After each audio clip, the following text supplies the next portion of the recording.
Amazon জঙ্গলের একটি গুহায় একটি রাক্ষস তার ছোট্ট ছেলের সাথে বসবাস করত। সেই গুহার পাশে ছিল টুনি পাখির বাসা। টুনি তার ছোট্ট ছানাটিকে নিয়ে সেই বাসায় থাকতো।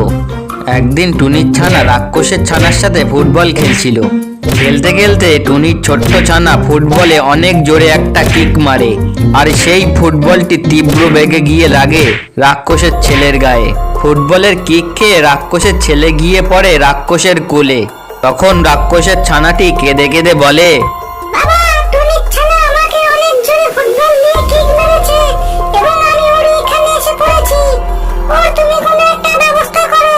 কিছুক্ষণ পর রাক্ষস রেগে গিয়ে সেই টুনির ছানাদের কাছে আসে, আর টুনির ছানাটিকে বিশাল একটা জিভ বের করে খেয়ে ফেলে।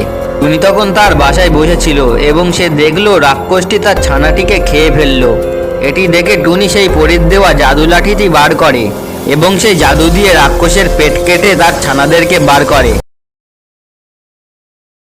একদিন একটা ভয়ঙ্কর ডাকু রাক্ষস টুনিদের জঙ্গলে ঢুকে পড়ে এবং সে একটি নির্জন জায়গা দেখে সেখানে একটা টয়লেটের রূপ ধরে বসে থাকে এবং রাতের বেলা যে ওই টয়লেটে পটি করতে আসতো, ডাকু রাক্ষস তাকে ওই টয়লেটের ভিতরে ঢুকিয়ে নিত। ঠিক এমনই একদিন টুনির ছানা টিঙ্কু বাথরুম করার জন্য সেই টয়লেটের ওখানে আসে এবং সে সেখানে টয়লেট করতে গেলেই ডাকু রাক্ষস তার জাদুশক্তির মাধ্যমে টিঙ্কুকে সেই টয়লেটের ভিতরে ঢুকিয়ে নেয়।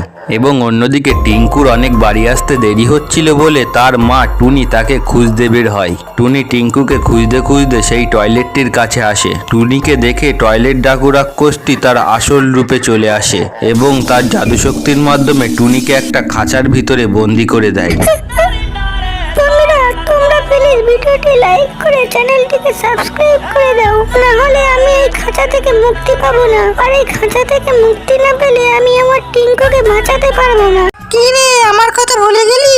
আমি তোর সরস্বতী ঠাকুর। তাড়াতাড়ি রেডি হয়ে অঞ্জলি দিতে চলে আয়।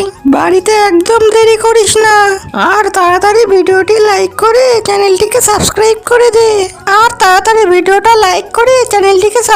করে দে। তাহলে আমি তোদেরকে আশীর্বাদ করব এবং তোরা জীবনে অনেক বড় হতে পারবি।